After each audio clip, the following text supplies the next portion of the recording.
प्यारे बच्चों, बहुत खुशी की बात है। आज हम लोग एक चैप्टर स्टार्ट कर रहे हैं क्लास 7 का, जिसका नाम है chapter 3, elements, compounds and mixture.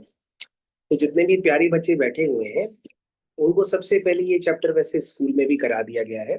तो मैं क्या करूँगा, इस चैप्टर में ऐसे क्वेश्चंस और ऐसी टेक्निक्स आपको बताऊंगा ताकि ये चैप्टर आपको आसान लगने लगे। तो जितने भी प्यारे बच्चे हमारे साथ बैठे हैं उन सबको सबसे पहले हेडिंग डालनी है चैप्टर 3, और उसके बाद नीचे लिखेंगे एलिमेंट्स। एलिमेंट्स, उसके बाद कंपाउंड्स, फिर उसके बाद लिखेंगे एंड मिक्सचर्स। तो बच्चों ये चैप्टर का नाम है। बच्चों इस चैप्टर का नाम लिखते ही सबसे पहले मैं इनमें वो बातें बताता हूँ जो आपको सबसे ज्यादा डिफिकल्ट लगने वाली है। तो जितने भी बच्चे हैं वो हमारे साथ अब जुड़ गए हैं, उनको यहाँ पर ध्यान पूर्वक देखना होगा कि मैं आपको किन किन बातों को समझाने का भी प्रयास करने वाला हूँ। सबसे पहले बच्चों आपको कुछ एलिमेंट्स के सिंबल्स पता होने चाहिए। उन एलिमेंट्स के सिंबल्स जरा आप देख लीजिए। तो सबसे पहले बच्चों इसमें मेन पार्ट आता है कि सिंबल्स। तो बच्चों मैं सिंबल्स अभी आपको बताऊंगा, और वो जो सिंबल्स होंगे वो मेटल्स के अलग बताऊंगा, नॉन मेटल्स के अलग बताऊंगा, मेटलॉइड्स के अलग बताऊंगा, नोबल गैसेस के अलग बताऊंगा। सबसे पहले बच्चों आपके पास जो सिंबल होंगे वो होंगे मेटल्स के। अच्छा, कई बच्चों के दिमाग में आता है कि भाई मेटल्स है तो, लेकिन मेटल्स में और क्या क्या होता है। तो बच्चों मैं आपको बता दूं कि मेटल्स उन्हीं को कहते हैं जिनके पास फ्री इलेक्ट्रॉन्स होते हैं। क्या होते हैं? Free electrons. तो जिन एलिमेंट्स के पास फ्री इलेक्ट्रॉन्स होते हैं उन एलिमेंट्स को हम लोग मेटल्स के नाम से जानते हैं। तो सारे बच्चे ध्यान दें, metals are the good conductor of heat and electricity also. क्योंकि मेटल्स ना होते तो हमारे घर में जो लाइट आ रही है लाइट भी नहीं आ रही होती, जो फैन चल रहा है ये फैन भी नहीं चल रहा होता। तो ये सारी चीजें आपको मेटल्स के द्वारा ही मिलती है। लेकिन बच्चों हमको पता होना चाहिए कि मेटल्स में बेसिकली मेजॉरिटी क्या होती है, इलेक्ट्रॉन्स की होती है। क्योंकि हमारी तरफ चारों तरफ का मैटर जो होता है वो टाइनी पार्टिकल्स यानी छोटे छोटे पार्टिकल से मिलकर के बना होता है। उसमें इलेक्ट्रॉन्स, प्रोटॉन्स, न्यूट्रॉन्स होते हैं एटम्स के अंदर। तो बच्चों मेटल्स में सबसे पहले आपके पास जरूरी ये है कि आप उनके सिंबल्स याद करें। तो अभी हम लोग बहुत सारी बातों का डिस्कशन ना करते हुए टारगेट करते हैं, फोकस करते हैं मेटल्स के ऊपर। तो सबसे पहला मेटल आपके पास है पोटेशियम। तो बच्चों ऐसा लगता है बच्चों को कि पोटेशियम का सिंबल होगा पी, पोटेशियम का सिंबल होगा पी। लेकिन बच्चों पोटेशियम का सिंबल पी नहीं होता, पोटेशियम का सिंबल होता है के। दूसरा बच्चों सोडियम। सोडियम का सिंबल होता है कैपिटल एन स्मॉल। सारे बच्चे ध्यान देंगे, कैपिटल एन स्मॉल ही लिखेंगे। लेकिन अगर भाईजान आपने ये लिख दिया एन और ए इस तरह से लिख दिया तो उसको गलत माना जाएगा। ठीक, तो यानी कि एन और ए के लिखने का मेथड भी आपको क्लियर होना चाहिए कि कैपिटल एन और स्मॉल एन। तीसरा बच्चों कैल्शियम। कई बच्चे उसको कैल्शियम भी कहते हैं, कई लोग उसको कैल्शियम भी कहते हैं। जो पटना से आए हैं वो कैल्शियम कहते हैं, जो कानपुर से आए हैं वो कैल्शियम कहते हैं। तो इसका नाम होता है कैल्शियम। कैल्शियम का सिंबल क्या है बच्चों? सी ए। कैल्शियम कहाँ होता है? हमारी बॉडी में होता है कैल्शियम। हमारे दांतों में क्या होता है? कैल्शियम। चलिए बच्चों मैग्नीशियम।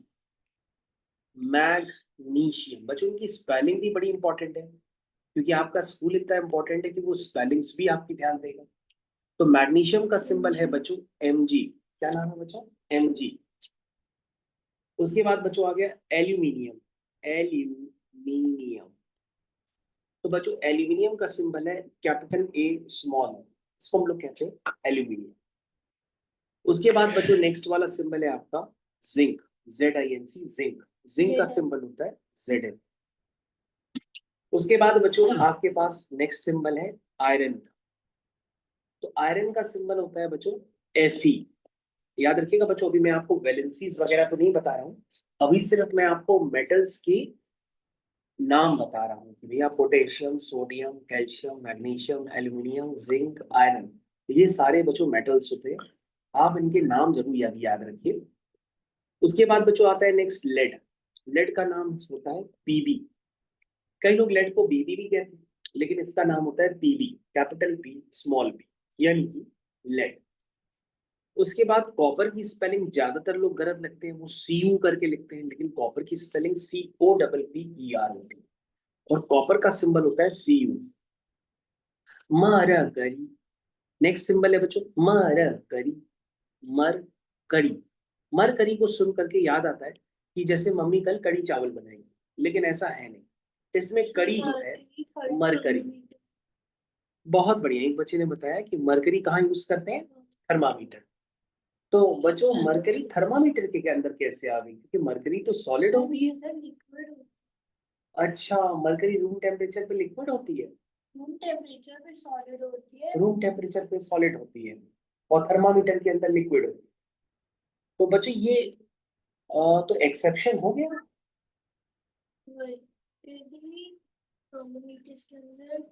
चलिए बच्चों मैं आपको बताता हूँ।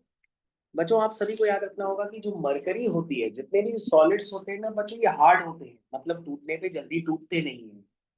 लेकिन बच्चों मरकरी जो होते हैं वो रूम टेम्परेचर बच्चों आपको नहीं पता है, रूम टेम्परेचर का मतलब क्या होता है। रूम टेम्परेचर का मतलब होता है, भी बताओगे रूम टेम्परेचर कितना होता है, नॉर्मल रूम टेम्परेचर। तो बच्चों नॉर्मल रूम टेम्परेचर होता है 25 डिग्री सेंटीग्रेड। तो बच्चों 25 डिग्री सेंटीग्रेड पर जितने भी आपने अभी मेटल्स लिखे हैं ये सभी क्या होते हैं, सॉलिड्स होते हैं। लेकिन बच्चों एक एक्सेप्शन आ जाता है कि मरकरी जो होती है वो रूम टेम्परेचर पर लिक्विड होती है। क्या होती है, लिक्विड होती है। ये बच्चों एक्सेप्शन है आपके पास और उसको हम थर्मामीटर में यूज करते हैं। बच्चों थर्मामीटर में जो टेम्परेचर होता है वो कितने में मेजर किया जाता है, उसकी यूनिट क्या होती है बताइए। तो बच्चों थर्मामीटर में जो टेम्परेचर होता है वो फ़ारेनहाइट स्केल में होता है। तो बच्चों आपको पता होना चाहिए टेम्परेचर जो होता है वो डिग्री सेंटीग्रेड में भी होता है, फ़ारेनहाइट में भी होता है और केल्विन में भी होता है। लेकिन बच्चों जो थर्मामीटर होता है उस थर्मामीटर के अंदर जो टेम्परेचर होता है वो डिग्री फ़ारेनहाइट में होता है। अच्छा, आपको ये बात याद रखनी होगी कि अभी आपका टेम्परेचर फीवर क्या होता है। फीवर बच्चों आप लोग कब कहते हैं कि फीवर आ गया, 99 अच्छा 99.5 से अच्छा 99.5 डिग्री सेंटीग्रेड से आगे अगर हो जाता है फीवर आ जाता है। तो बच्चों मैं आपको जानकारी दे दूं, थर्मामीटर में जो टेम्परेचर मेजर किया जाता है वो फ़ारेनहाइट में मेजर किया जाता है। तो थर्मामीटर में जब आप 99 या 99.5 कह रहे हैं तो वो डिग्री सेंटीग्रेड नहीं होता है, वो फ़ारेनहाइट होता है। तो बच्चों आपको पता होना चाहिए कि आप थर्मामीटर में जो भी रीडिंग आपके पास आती है, चाहे वो डिजिटल थर्मामीटर हो या नॉर्मल वाला थर्मामीटर हो, उसमें आप बच्चों जो भी रीडिंग बताते हैं वो फ़ारेनहाइट में होती है, वो डिग्री सेंटीग्रेड में भी नहीं होती, केल्विन में भी नहीं होती। प्यारे बच्चों आपको पता होना चाहिए, तो प्यारे बच्चों आपको पता होना चाहिए कि थर्मामीटर में जो भी टेम्परेचर होता है वो डिग्री फ़ारेनहाइट में मेजर किया जाता है। ठीक है, तो आप इसको याद रखिए। और बच्चों टेम्परेचर तीन तरह से एग्जिस्ट करता है, उसकी यूनिट एक होती है केल्विन, एक होता है डिग्री सेंटीग्रेड और एक होता है फ़ारेनहाइट। तो थर्मामीटर में बच्चों फ़ारेनहाइट होता है। चलिए, तो किसके पास सिल्वर है बच्चों, दीप के पास सिल्वर है। सिल्वर का सिंबल क्या होता है, AG। AG ओ जी, नो जी, स्नो जी। उसके बाद बच्चों प्लैटिनम, प्लैटिनम, प्लैटिनम का सिंबल क्या होता है बच्चों, PT। और गोल्ड का सिंबल क्या होता है बच्चों, AU। तो बच्चों जितने भी मेटल्स आपके कोर्स में उन सभी के सिंबल बच्चों मैंने आपके सामने लिख दिए। तो बच्चों मेटल्स आर बेसिकली इलेक्ट्रोपॉजिटिव। ये क्या होते हैं, इलेक्ट्रोपॉजिटिव भी होते हैं, दैट मीन्स इनके ऊपर हमेशा प्लस का चार्ज होता है। और प्लस का चार्ज जिन एलिमेंट्स के ऊपर होता है वो इलेक्ट्रॉन्स को देते हैं, तभी उनके ऊपर प्लस का चार्ज आता है। तो बच्चों आपको पता है कि सोडियम के ऊपर कितना प्लस का चार्ज होता है, सोडियम के ऊपर चार्ज होता है बच्चों +1। क्या होता है, +1। और यही बच्चों इसकी वैलेंसी बन जाती है +1। कैल्शियम के ऊपर बच्चों कितना चार्ज होता है, कैल्शियम में +2 होता है। +2 होता है। तो आप देख रहे हैं बच्चों ये जितने भी मेटल्स हैं ये हमेशा इलेक्ट्रोपॉजिटिव होते हैं, मतलब इनके ऊपर जो चार्ज होता है वो हमेशा प्लस का होता है, माइनस का नहीं होता है। जिनके ऊपर चार्ज प्लस का होता है बच्चों वो हमेशा इलेक्ट्रॉन्स को देते हैं, और जो इलेक्ट्रॉन्स लेते हैं बच्चों उनके ऊपर माइनस का चार्ज आ जाता है। तो मेटल्स हमेशा इलेक्ट्रॉन्स देते हैं, इसलिए हम कहते हैं कि metals are electropositive in nature.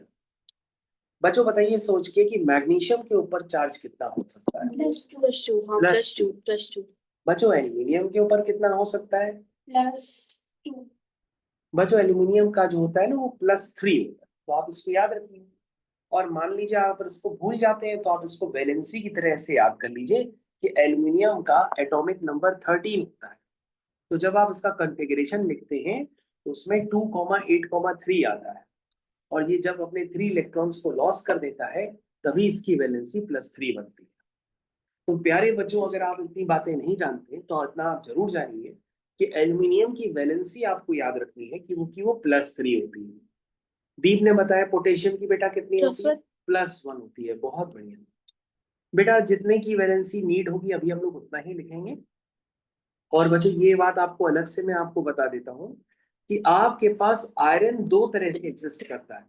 तो बच्चों आयरन की वैलेंसी दो तरह से होती है, एक बच्चों +2 होती है, एक +3 होती है। बच्चों जब आयरन की वैलेंसी +2 होती है ना तो उसको हम लोग कहते हैं फेरस। क्या कहते हैं? फेरस। और बच्चों जब +3 होती है तो उसका नाम होता है फेरिक। तो बच्चों मैंने आपको अलग से ये बताया है वैलेंसी वाला पार्ट, तो इसको भी आप ढंग से समझने का प्रयास करें। तो बच्चों मैंने आपको वैलेंसी वाला पार्ट अभी अलग से समझाया। क्या होती है वैलेंसी बाद में पढ़ेंगे। Valency is the number of atoms present. चलिए बच्चों, अभी ये वैलेंसी की डेफिनेशन ये नहीं है, हम उसको बाद में डिस्कस करेंगे। अभी आप याद करिए कि भाई पोटेशियम की वैलेंसी +1 होती है, आयरन की +2 +3 होती है। बच्चों जब आयरन की +2 होती है ना तो उसको हम फेरस कहते हैं, और जब +3 होती है तो हम उसको फेरिक कहते हैं। तो आप इतना जरूर याद रखिए कि भैया इतनी वैलेंसी आपको हर हालत में याद रखनी है। चलिए बच्चों, अब बच्चों हम लोग लिखते हैं नॉन मेटल्स के बारे में। आइए बच्चों, हमारे पास नेक्स्ट हेडिंग आ गई नॉन मेटल्स के बारे में। तो प्यारे बच्चों, हम लोग कंटिन्यू कर रहे हैं अपने नॉन मेटल्स के लिए। ये आपकी हेडिंग हो गई नॉन मेटल्स के लिए। तो बच्चों सबसे पहला नॉन मेटल आप बताइए। हाइड्रोजन। तो बच्चों हाइड्रोजन बेसिकली हम लोग नॉन मेटल्स नहीं डालते, हाइड्रोजन मेटल नहीं होता है। और इसका सिंबल जो होता है बच्चों वो H होता है। इसका जो सिंबल होता है बच्चों वो होता है H।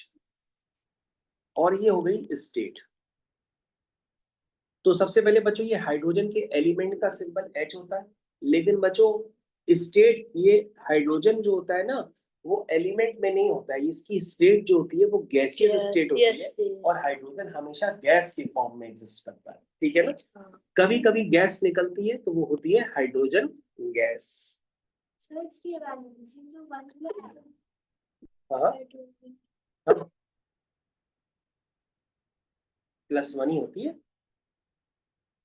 चलिए चलिए बच्चों, दूसरा नाइट्रोजन। तो बच्चों यहाँ पे हाइड्रोजन होता है ना वो एक एक्सेप्शन होता है। सारे बच्चे ध्यान देंगे, हाइड्रोजन एक एक्सेप्शन के तौर पे भी होता है। आप इसको मेटल्स में ना रखिएगा, हाइड्रोजन को नॉन मेटल्स में रखते हैं।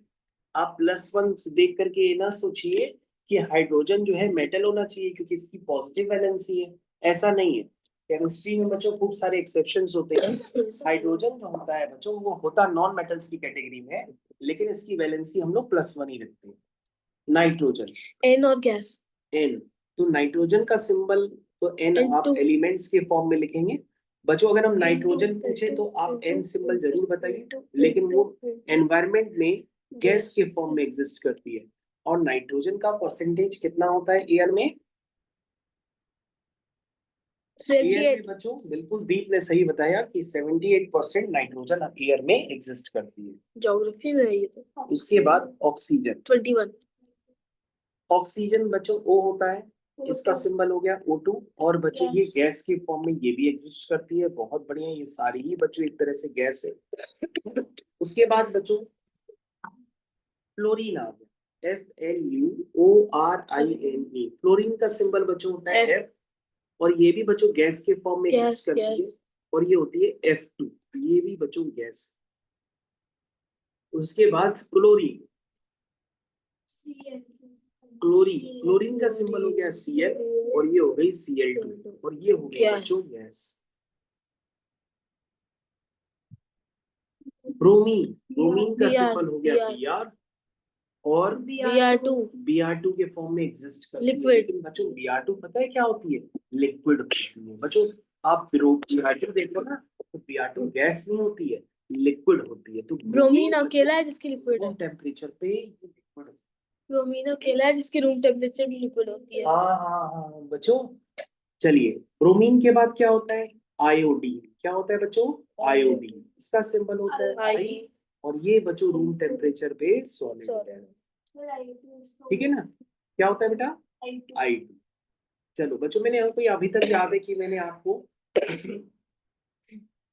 हमने आपको बच्चों पिछली क्लासेस में सिखाया था कि फिर कल बाहर आई हरियाणा की तरफ से फरियाद तो बच्चों आपको याद करना कि फिर कल बाहर आई एंटी, इसका मतलब फ्लोरीन, क्लोरीन, ब्रोमीन, आयोडीन, एडमीन। ये बच्चों ऐसे होता है। तो बच्चों हो गया फ्लोरीन, क्लोरीन, ब्रोमीन, आयोडीन। ये बच्चों इस तरह से ये एग्जिस्ट करते हैं। तो बच्चों अगर आप भूल जाए ना, तो इन एलिमेंट्स को कंबाइन करके बेसिकली हम लोग कहते हैं कि ये हैलोजेंस। क्या है ये बच्चों?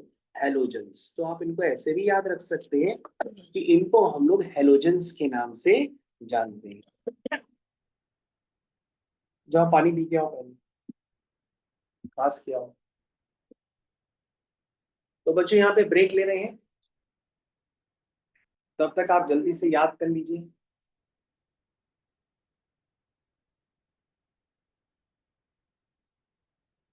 तो यहाँ पर बच्चों तब तक आप ये सिंबल्स जरा याद करिए, फिर मैं आपसे अभी डिस्कशन करता हूँ।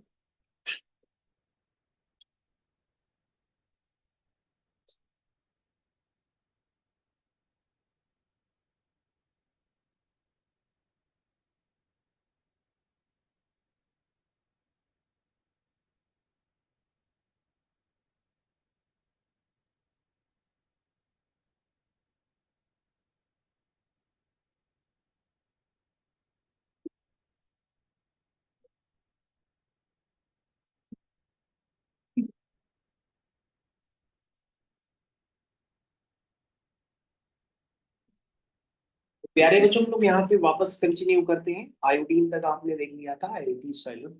चलिए कार्बन बच्चों, बच्चों कार्बन के बारे में बताइए। कार्बन क्या होता है? नॉन मेटल होता है। इसका सिंबल क्या होता है? सी सॉलिड। और बच्चों ये सॉलिड के फॉर्म में आता है, एग्जिस्ट करता है। ठीक है। चलिए बच्चों सल्फर, सल्फर का सिंबल एस होता है और ये एलिमेंट बच्चों सॉलिड के फॉर्म में ही एग्जिस्ट करता है। उसके बाद बच्चों सिलिकॉन, सिलिकॉन बेसिकली ग्लास वगैरह में होता है, इसका सिंबल होता है SI। और ये भी बच्चों सॉलिड के फॉर्म में ही एग्जिस्ट करता है। उसके बाद बच्चों एक और बचा है, वो हम यहीं पे लिख देते हैं नेक्स्ट पेज में। फॉस्फोरस, फॉस्फोरस इसका सिंबल बच्चों P होता है और ये भी बच्चों सॉलिड के फॉर्म में ही एग्जिस्ट। तो बच्चों आपके कोर्स में ना पीरियोडिक टेबल भी है, उसमें हेलोजेंस का एक ग्रुप होता है। उस हेलोजेंस के ग्रुप में आती है फिर कल बाहर आई अंटी, that means fluorine, chlorine, bromine, iodine, एडमीन। आप उसको कलेक्टिवली एक साथ ऐसे याद कर सकते हैं।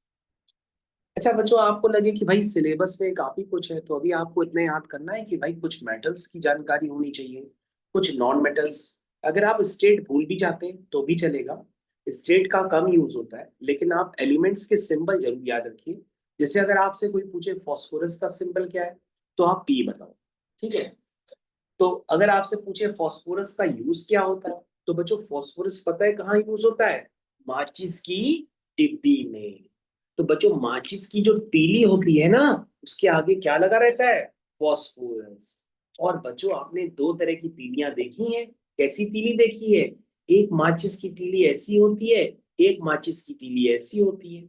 तो बच्चों चलो माचिस की तीली बनाते हैं। ये हो गई माचिस की तीली, ये हो गई बच्चों माचिस की तीली। और माचिस की तीली के बच्चों ऊपर क्या लगा रहता है? इस तरह से कोटिंग लगी रहती है ना। कुछ माचिस की तीली होती है जिसमें ये कौन सी कोटिंग होती है? ब्लैक होती है। कुछ माचिस की तीली होती है उसमें कौन सी कोटिंग होती है? रेड होती है। ये बच्चों माचिस की तीली के ऊपर जो लगा रहता है ना, ये फॉस्फोरस होता है।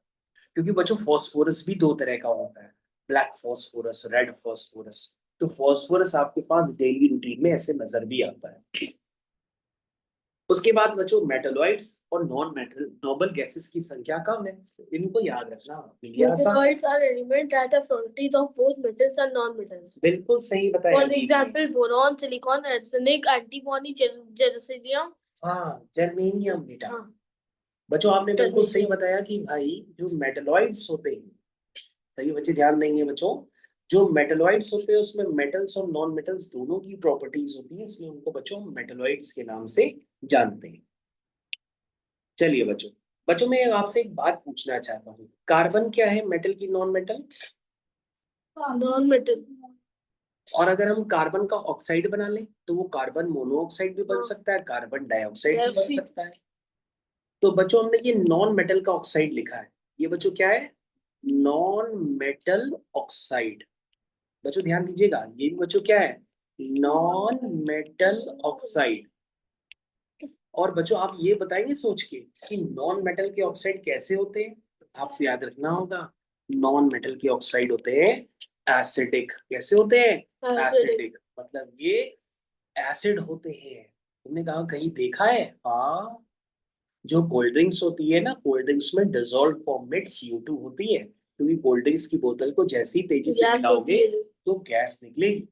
तो गैस जो होती है ना वो CO2 ही होती है, जो कोल्ड ड्रिंक पीने के आप बाद आप डकार मारते हो, तो वो डकार जो होती है वो CO2 ही की होती है। तो बच्चों आपको याद रखना होगा कि कोई भी नॉन मेटल का आप ऑक्साइड लोगे वो सारे एसिडिक होते हैं। अच्छा बच्चों मैं आपसे पूछूं, कॉपर क्या है? मेटल की नॉन मेटल? Metal. हाँ, तो मेटल के ऑक्साइड बच्चों क्या हुआ? मेटल के ऑक्साइड बच्चों आपको याद रखना होता है वो क्या होते हैं? Basic in Basic. नेचर होते हैं। तो प्यारे बच्चों ये काफी इंपॉर्टेंट बात है कि नॉन मेटल के ऑक्साइड एसिडिक इन नेचर होते हैं, लेकिन मेटल के ऑक्साइड बेसिक इन नेचर होते हैं। ये काफी इंपॉर्टेंट बात होती है ना? चलिए, चलो बच्चों मेटलॉइड्स में नाम बोलते हैं। सबसे पहला नाम boron, Boron, silicon, germanium, arsenic, उसके बाद antimony, terbidium. सिलिकॉन, उसके बाद बच्चों Germanium. Germanium, Arsenic. उसके बाद Arsenic. Arsenic, Antimony. Terbidium. उसके बाद एंटीमनी। Antimony. Terbidium. एंटीमनी का सिंबल बच्चों बहुत बच्चों का गलत हो जाता है, इसका सिंबल होता है SB। उसके बाद बच्चों नाम होता है टेल्यूरियम का। Tellurium. Te. टेल्यूरियम का सिंबल होता है बच्चों TE। बच्चों इन बातों को समझना काफी कंपल्सरी है, क्योंकि यहीं से आपकी केमिस्ट्री धीरे धीरे वीक होना स्टार्ट हो जाएगी। चलिए, noble gases. These are the elements which are present in the traces in the air which are inert or unreactive. For example, argon, helium, neon, krypton, xenon, radon. हाँ हाँ बच्चों आपने बहुत अच्छी बात बताई हमको कि जो नोबल गैसेस होती हैं वो किसी से रिएक्ट नहीं करती हैं, इनको हम इनर्ट गैसेस के नाम से भी जानते हैं। तो बच्चों नोबल गैसेस के ब्रैकेट में आप लिख सकते हैं इनर्ट गैसेस। Inert क्या लिख gases सकते or हैं? unreactive. Inert gases. उसमें सबसे पहले बच्चों आता है हीलियम। Helium, हीलियम का सिंबल क्या होता है? He। नियोन, Ni, नियोन का सिंबल Ni, होता है बच्चों Ni। argon, Ar, organ, organ का सिंबल हो गया बच्चों Ar. उसके बाद बच्चों Zd. Krypton, krypton Kr. का सिंबल हो Kr. गया Kr। Xenon. जेनॉन, Xenon के बाद radon. जेनॉन का सिंबल होता Zd. है Xe।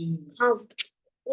और लिखता है बच्चों रेडॉन का Rn. सिंबल होता है बच्चों, जेनॉन के सिंबल में बार बार गलती हो जाती है, तो आप उसको याद रखिए कि भैया यही वाला लेक्चर आपको बार बार लिखता है देखना वो Z जाता है। Xe उसका सिंबल।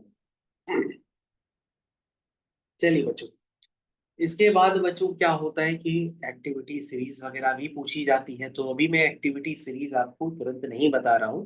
पहले आपको ये याद रखना होगा कि भाई इन एलिमेंट्स के सिंबल आप किसी भी तरह से याद कर लें, ठीक है? चलिए बच्चों, अब हम लोग बच्चों दूसरे बातों को देखते हैं और फॉर्मूलों के बारे में कुछ पढ़ लेते हैं। जैसा कि आपका कहना है कि सर हमको फॉर्मूले लिखने का मेथड सिखा दिए, सर हमको फॉर्मूले लिखने का मेथड सिखा दीजिए। तो बच्चों ये फॉर्मूले पहले भी मैंने बच्चों को बताए हैं, ये ऑलरेडी रिकॉर्डेड फॉर्म में है, जो काफी सारे बच्चे ऑलरेडी देख रहे हैं और पढ़ रहे हैं। तो अब आप इसको एक बार दोबारा कर लीजिए। ये देखिए बच्चों, जो पढ़ के बच्चे रहे हैं, तो ये ऑलरेडी, ये देखिए ये फॉर्मूले ऑलरेडी हो चुके हैं। चलिए बच्चों, इन फॉर्मूलों को हम लोग एक बार दोबारा देख लेते हैं गहराई में जा करके। शॉर्ट्स भी आ गई हैं। चलिए भाई, तो बच्चों आप सभी को हेडिंग यहाँ पर डालनी है, method of writing a chemical formula of a compound. सारे बच्चों को यहाँ पर हेडिंग डालनी है, डालना स्टार्ट करिए। Method of writing a chemical formula of a compound.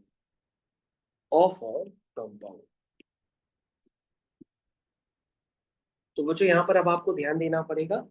चलिए भाई, सबसे पहले फॉर्मूला सोडियम ऑक्साइड। तो बच्चों सोडियम ऑक्साइड का फॉर्मूला देखना है। सोडियम ऑक्साइड का फॉर्मूला क्या है? तो बच्चों यहाँ पर काफी सारी बातें आपको सीखने को मिलेंगी। सोडियम का सिंबल हो गया Na, और बच्चों हाइड्रोक्साइड अगर कोई बोलता है तो आपको OH लिखना होता है। यहाँ बच्चों हाइड्रोक्साइड नहीं लिखा है, यहाँ पे ऑक्साइड लिखा है। तो बच्चों ऑक्साइड का सिंबल होता है O। सारे बच्चे ध्यान देंगे, ये बच्चों सोडियम का सिंबल है, ये ऑक्साइड का सिंबल। और बच्चों मैंने आपको थोड़ी देर पहले बताया था कि सोडियम की वैलेंसी, सोडियम मेटल होता है तो +1 होती है, और ऑक्सीजन की वैलेंसी बच्चों -1 होती है। नहीं नहीं, तो गलती हो गई बच्चों, ऑक्सीजन की वैलेंसी -1 नहीं होती है, वो -2 होती है। क्या होती है? -2।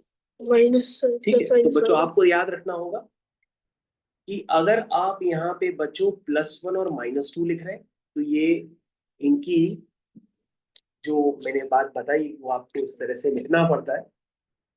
तो सारे बच्चे यहाँ पर ध्यान दें, क्योंकि यहीं पर गलती होने के ज्यादा से ज्यादा चांसेस क्रिएट हो जाते हैं। यहाँ पर बच्चों गलती होने के ज्यादा से ज्यादा चांसेस क्रिएट हो जाते हैं अगर आपने वैलेंसीज को गड़बड़ बताया।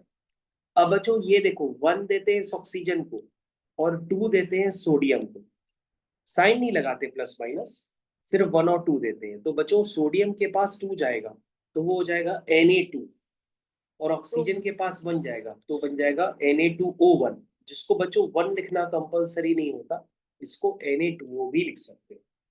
तो बच्चों आपको ध्यान देना होगा, आपका सोडियम ऑक्साइड का जो फॉर्मूला है वो Na2O है। क्या है? Na2। तो ये बच्चों काफी इंपॉर्टेंट था। अब आपके पास ये याद रखना होगा कि भैया सोडियम की वैलेंसी +1 होती है, ऑक्साइड की -2 होती है, या आप ऐसे भी याद रख सकते हैं कि ऑक्सीजन की -2 होती है। ऑक्सीजन बच्चों किसी भी कंपाउंड में नहीं बोला जाता है, हर कंपाउंड में ऑक्सीजन का नाम ऑक्साइड के नाम से ही आता है। चलो चलो बच्चों, नेक्स्ट जिंक सल्फाइड।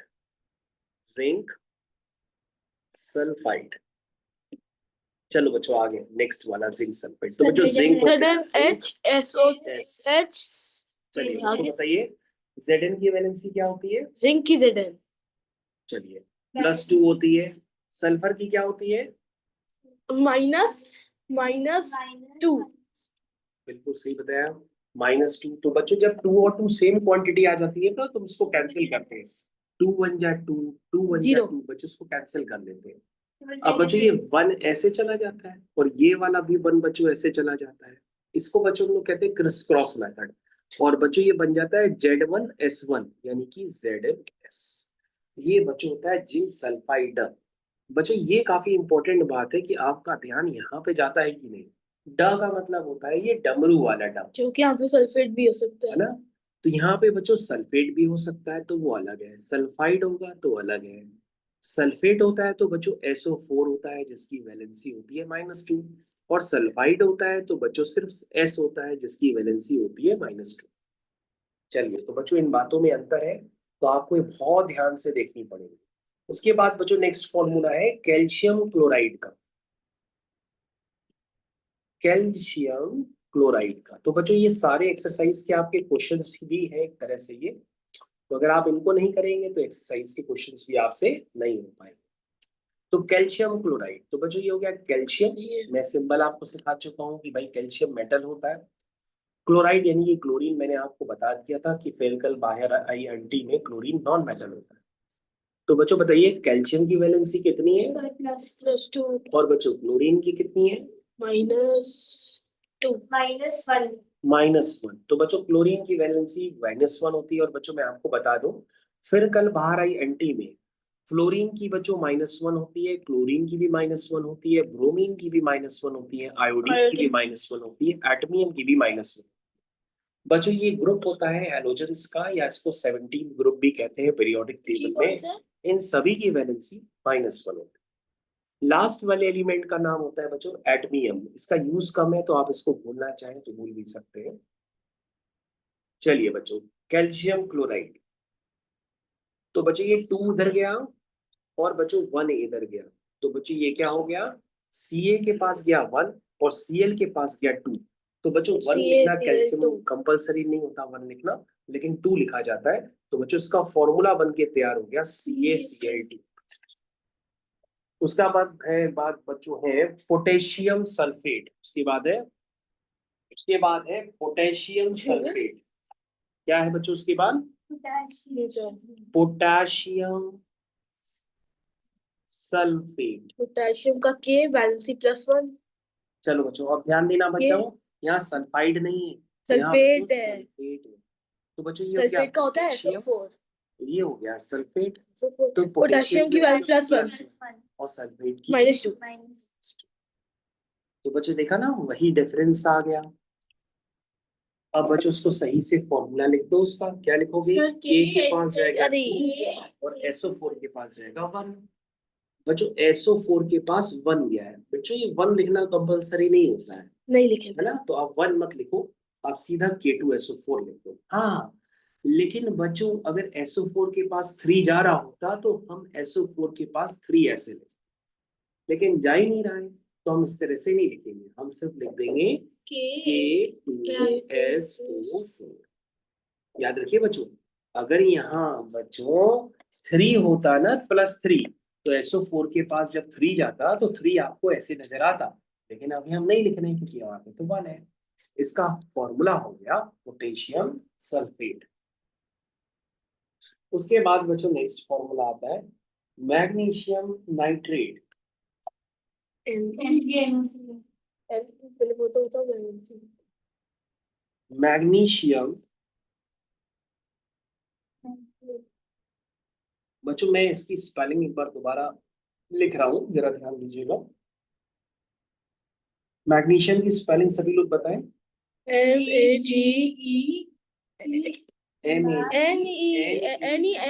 MAGNESIUM। बच्चों ज्यादातर लोग मैग्नीशियम की स्पेलिंग भी गलत लिखते हैं, तो आप ध्यान दीजिएगा। मैंगनीज, मैग्नीज एन भी आता है बच्चों, मैग्नीशियम नाइट्रेट। चलिए, तो बच्चों मैग्नीशियम का सिंबल होता है Mg, नाइट्रेट का सिंबल होता है NO3। बच्चों मैग्नीशियम की वैलेंसी +2, नाइट्रेट की बच्चों -2। -1, नाइट्रेट की बच्चों होती है -1। सारे बच्चे याद रखेंगे, नाइट्रेट बच्चों सल्फेट की होती है -2, कार्बोनेट की होती है -2, लेकिन बच्चों नाइट्रेट की होती है -1। तो बच्चों Mg के पास गया 1 और नाइट्रेट के पास देखो बच्चों 2 गया है, तो 2 बच्चों ऐसे लिखते हैं। ये लिखने का मेथड है बच्चों। पता है क्लास में टीचर ऐसे भी बोलेगा कि MgNO3 का होल ट्वाइस, इसको बच्चे ऐसे बोलते हैं होल ट्वाइस, या MgNO3 का होल ट्वाइस, या MgNO3 का होल ट्वाइस। होल ट्वाइस का मतलब पूरे का ट्वाइस, दोनों को 2 से मल्टीप्लाई। ये ठीक है। तो बच्चों आपको ध्यान देना होगा कि आपने NO3 को 2 दिया है और Mg को 1 दिया है, तो ये फॉर्मूला बना मैग्नीशियम नाइट्रेट का। बच्चों इसका लिखना बड़ा कंपलसरी है कि आप इसको सही से लिख पा रहे हैं कि नहीं लिख पा रहे। उसके बाद है बच्चों next aluminium hydroxide, AlOH whole twice hydroxide. चलो बच्चों हाइड्रोक्साइड की स्पेलिंग देखते हैं। Hydro OXIDE. Hydro Oxide. Oxide, hydro अरे side, hydro hydro side, hydroxide, ये स्पेलिंग है बच्चों। एक्स गायब हो गया। तो बच्चों एल्यूमिनियम हो गया, हाइड्रोक्साइड का मतलब OH। तो बच्चों एल्यूमिनियम की वैलेंसी कितनी होती है? नहीं पता। -2. एल्यूमिनियम बच्चों मेटल है ना, बच्चों जो मेटल्स होते हैं उनकी वैलेंसी हमेशा प्लस में होती है। +1. तो एल्यूमिनियम की वैलेंसी होती है बच्चों +3, अरे और हाइड्रोक्साइड की क्या होती है बच्चों? हाइड्रोक्साइड -2. -1। तो बच्चों अब आपको याद रहेगा कि भैया एल्यूमिनियम की +3 होती है, हाइड्रोक्साइड की -1 होती है। AlOH whole twice. हाँ, AlOH होल ये मैंने पहले ही थ्राइस। बताया था. बच्चों ऐसे बोलते हैं देखो, Al देखिए इसमें तो लिखा है हाइड्रोक्साइड. होल थ्राइस, थ्राइस ऐसे बोलते हैं, थ्राइस, ट्वाइस बोलेंगे 2, थ्राइस बोलेंगे तो 3। 3. हाँ, तो बच्चों ऐसे लिखा जाता है एल्यूमिनियम हाइड्रोक्साइड, AlOH का होल थ्राइस। तो मेरे ख्याल से सारे बच्चों को अच्छी सी बात ये समझ में। हाइड्रोक्लोरिक एसिड पहले HCl. चलिए बच्चों, अब नेक्स्ट पार्ट हमारा आता है कि भैया हम कुछ केमिकल कंपाउंड्स जिसमें एसिड्स, बेसिस, सॉल्ट, गैसेस होती हैं, उनके भी फॉर्मूले देख लें। चलिए, तो बच्चों नेक्स्ट हेडिंग है आपकी फॉर्मूला ऑफ एसिड्स। चलिए, फॉर्मूला ऑफ एसिड्स. एसिड्स। तो बच्चों इसको सही ढंग से, बहुत सारे जो अच्छे बच्चे थे पढ़ने वाले उन्होंने पहले ही इस चैप्टर को तैयार कर लिया है, क्योंकि ये केमिस्ट्री में इस पे समय काफी लगता है। चलिए भाई, सबसे पहला फॉर्मूला हाइड्रोक्लोरिक एसिड। HCl. तो बच्चों सबसे हाइड्रोजन लिखेंगे, फिर क्लोरीन लिखेंगे। हाइड्रोजन की होती है +1, क्लोरीन की होती है -1, फिर इस क्रॉस करेंगे तो बच्चों बन जाएगा HCl। इसी का नाम होता है बच्चों हाइड्रो क्लोरिक एसिड. इसका नाम है हाइड्रोक्लोरिक एसिड। उसके बाद है बच्चों HNO3। HNO3 हाइड्रोजन की +1, नाइट्रेट की -1, फिर इस क्रॉस करेंगे तो बच्चों बनता है HNO3। इसका नाम होता है बच्चों नाइट्रिक एसिड। Nitric acid. याद रखो बच्चों, नाइट्रस एसिड होता है तो वो HNO2 होता है, लेकिन ये नाइट्रिक एसिड है तो ये HNO3। HNO3. इसको कहते हैं बच्चों नाइट्रिक एसिड। उसके बाद है बच्चों नेक्स्ट वाला H2SO4, या चलो सल्फ्यूरिक एसिड लिख देते। तो सबसे पहले सल्फ्यूरिक एसिड हाइड्रोजन और सल्फेट से मिलकर बनता है। हाइड्रोजन की +1 होती है, सल्फेट की -2 होती है, फिर क्रॉस करेंगे तो ये बन जाएगा H2SO4। इसका नाम होता है बच्चों सल्फ्यूरिक एसिड. सल्फ्यूरिक एसिड, ये बच्चों इसका नाम। उसके बाद बच्चों हो गया हाइड्रोजन कार्बोनेट। हाइड्रोजन की +1 होती है, कार्बोनेट की -2 होती है। अगर बच्चों क्रिस क्रॉस करेंगे तो क्रिस क्रॉस करने पर बच्चों बन जाएगा carbonic acid, this is H2CO3। तो बच्चों H2CO3 क्या होती है? Carbonic acid. तो बच्चों कार्बोनिक एसिड पता है कहां पर होता है? ये बच्चों कोल्ड ड्रिंक्स में होता है। किसमें होता है? Cold drinks, carbonated drinks. ठीक है। उसके बाद बच्चों नेक्स्ट हो गया आपका H3PO4 फॉस्फोरिक एसिड। तो ये बच्चों आपके पास एक नया आ गया रेडिकल्स, फॉस्फेट। PO4 को बच्चों हम लोग फॉस्फेट कहते हैं। 1 मिनट हम लोग ब्रेक कर लेते हैं, जब तक दीप आ जाए तब तक आप इतना काम करिए।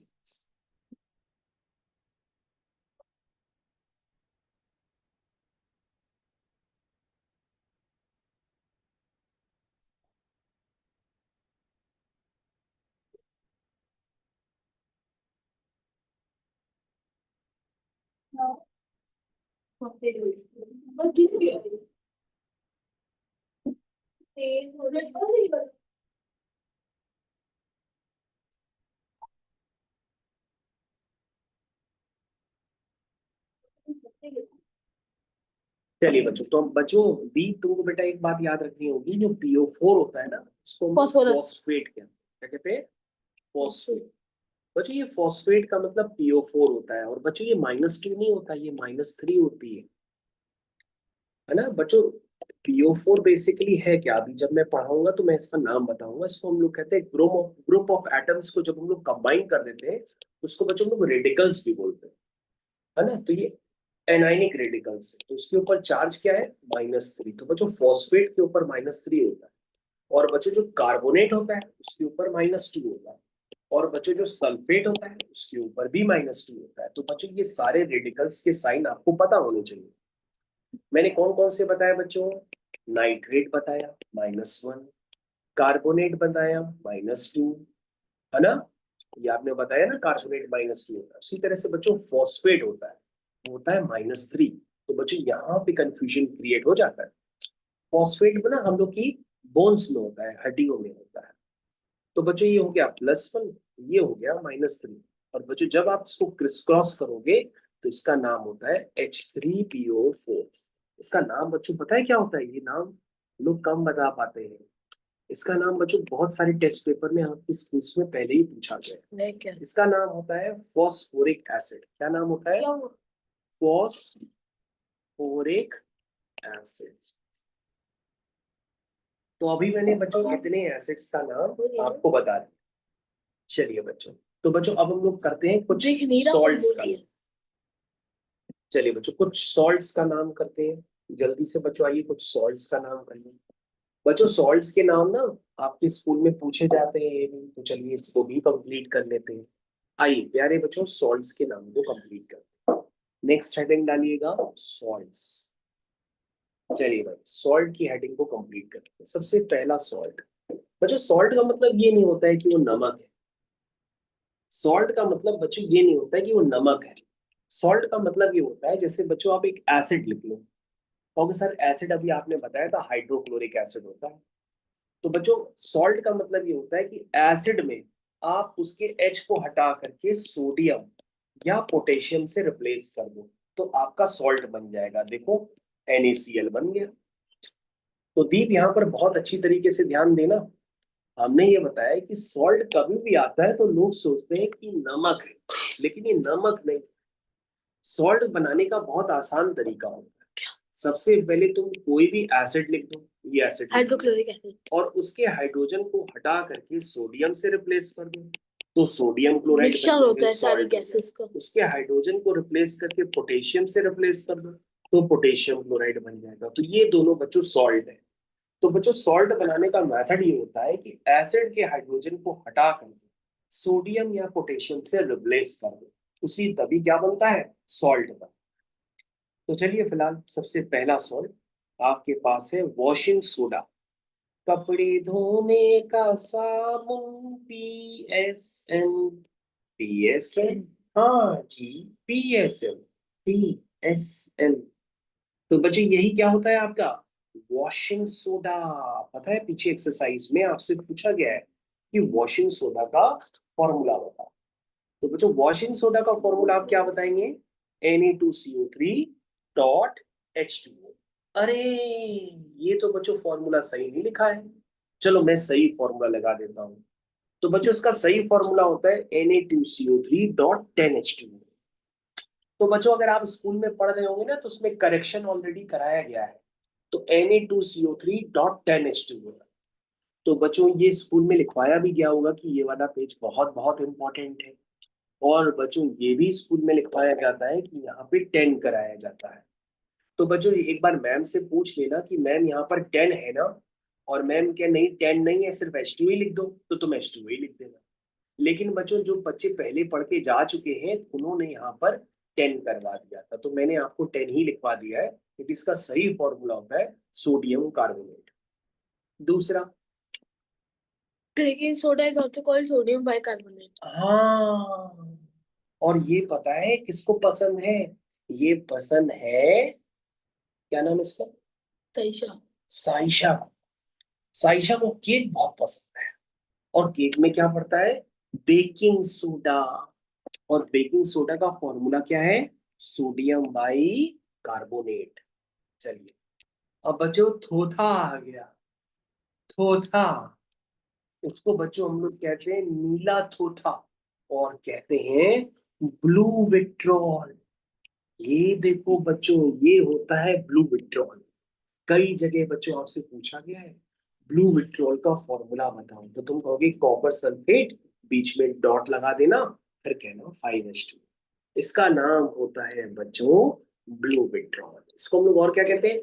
नीला नीला थोथा। थोथा तोता नहीं, नीला थोथा। थोथा थोथा थोथा थोथा थोथा। थोथा चलिए, मैग्नीशियम सल्फेट डॉट 7H2। बच्चों इसका नाम होता है इप्सिम। एब्सेंट दवाई होती है। Epsom salt. हाँ बच्चों, ये दवाई में भी पड़ता है, इप्सम सॉल्ट। अब बच्चों आ गया हरा थोथा, FeSO4.7H2। ये आयरन का सिंबल इसको है कहते हैं बच्चों ग्रीन विट्रॉल। क्या कहते हैं? Green vitriol. ये Fe बच्चों, आयरन है। जो स्कूल का टीचर है ना, उसने ऑलरेडी इसमें एक सॉल्ट और ऐड कराया है, आप लोगों ने लिखा नहीं है, वो है zinc sulphate dot 2H2। Iron इसका के लिए मतलब होता है ये सफेद थोथा, यानी कि थोथा वाइट विट्रॉल। तो यानी सारे बच्चे भैया इतनी बातों को याद रखें। Washing soda, baking soda, blue vitriol, Epsom salt, green vitriol, white vitriol, तो आपको भाई इतना याद, ठीक है? तो मेरे ख्याल से सारे बच्चे इतनी बातों को अच्छे से याद रखेंगे।